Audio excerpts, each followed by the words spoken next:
Hello guys, अहिले चाहिँ यो पाँचखाल अरनीको हाइवे रोडको जाम हेर्न सक्नुहुन्छ। यो चाहिँ पाँचखाल समाज कल्याण चोकदेखि लगभग गोल्डन अगाडिसम्म चाहिँ एकदमै ठुलो गाडीहरूको एकदमै जाम देख्न सक्नुहुन्छ। यो यत्रो गाडी किनेर व्यवसाय गरेर बस्ने मान्छेहरूलाई पनि एकदमै गाह्रो छ है। दिन प्रतिदिन जाममा बस्नुपर्छ, भनेको टाइममा ठाउँमा पुगिँदैन, न खाना खाने समय हुन्छ। अब यता गाडी चलाइसकेपछि न कता खाना खाने न के गर्ने, त्यसरी खावाको बाटो बन्दै गर्दाखेरि चाहिँ यहाँनिर गाडीहरूको चाहिँ एकदमै धेरै जाममा परिरहेको छ।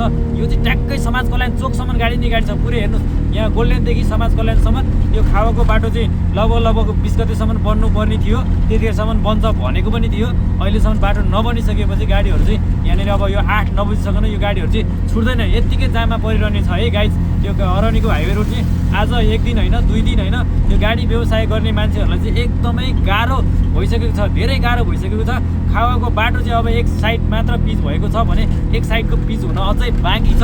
यो 1 गतेसम्म बाटो 2 साइडै चल्ने भन्ने मैले चाहिँ खबर सुनेको छु, तर एक साइड मात्रै चल्छ होला, सायद 2 साइड चल्न अझै केही दिन बाँकी नै लाग्छ। यहाँ हेर्न सक्नुहुन्छ गाडीहरू लामा लस्करै छ, लामा लस्करै समाज कल्याण चोकसम्म नै ढाकिसकेको छ गाडीले, हेर्न सक्नुहुन्छ गाइज है। यो चाहिँ अहिले ट्याक्स लगाएर 7:30 पाउने 8 बजेको छ।